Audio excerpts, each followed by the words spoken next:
Congressman Horsford, and I think what's important as it relates to the moment that we find ourselves in right now in America is that there are some who make the argument that the reason why the sequestration cuts perhaps were acceptable is because we've got to do something to deal with our out-of-control spending problem. I believe that's the phraseology that's often used that we have here in America. And certainly, when you think about the debt number that we have, $16 trillion, it strikes you as an extremely troubling situation. And then, of course, we've had debates back and forth as it relates to the debt ceiling and suggestions from some in this chamber that the president's effort to raise the debt ceiling is evidence of his willingness to be irresponsible as it relates to the economy. What's interesting, of course, is that the debt ceiling is not a forward-looking vehicle that's designed to give the administration the ability to spend more. The debt ceiling is a backward-looking vehicle designed to give President Obama at this moment the ability to pay for bills that this Congress has already incurred. And so when we talk about the notion that there's a spending problem in America, let's be accurate with what really is at issue. And the reality is that many of the bills that we've already incurred that Americans are forced to pay for and borrow in order to meet our obligations, these were debts incurred by the prior administration. In fact, this chart illustrates the dynamic that we find ourselves in as it relates to where we really are in America and how we got here. Under the prior administration of George W. Bush, we had two significant tax cuts that were not paid for in 2001 and 2003 that disproportionately benefited the wealthy and the well-off.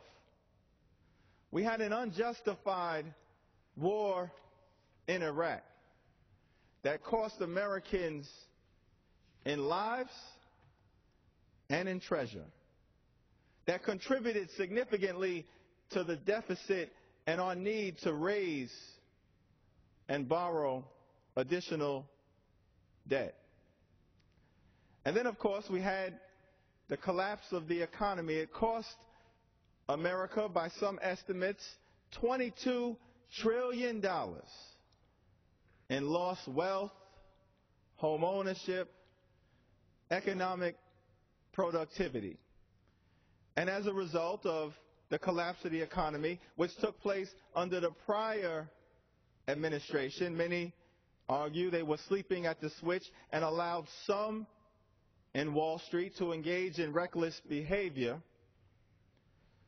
We were forced to bail out some of the largest financial institutions in this country, which added to our financial burden here in America.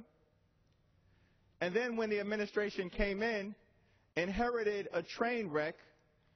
In order to stop the economy, we incurred some additional financial responsibility. And so when you look at this chart, you can see what the projected debt is as a result of things that occurred in the prior administration as a proportion of GDP. This is a dangerously high number. But we're at this point where the debt has increased relative to our GDP because of things that happened in the prior administration. And in fact, if you look at the bottom of the chart, you see what the debt would be much lower as a proportion of GDP had those things not occurred. So when you talk about the need to get spending under control. Let's be intellectually honest. Because when we're not, you lay out a scenario, well, it's because of Social Security that we're in this situation. That's not the case. Well, it's because of Medicare and entitlements that we're in this situation. That's not the case. Well, it's because of Medicaid and we have all of these takers, so-called takers in our economy. That's not the case. 2 wars, one of which was completely unjustified, the other of which it's not clear whether it was prosecuted in the manner it could have been because we were distracted in Iraq. 2 enormous tax cuts that benefited the wealthy and the well-off disproportionately, the collapse of the economy, a subsequent Wall Street bailout, and then the need for an economic stimulus package explains why we are where we are right now. And so this sequestration is an irrational, irresponsible, illegitimate reaction to the reason why we are in this place. And that's why, Congressman Horsford, we're arguing for a balanced approach to our economic reality, the one that we confront right now. I yield to Congressman Horsford. Thank you to my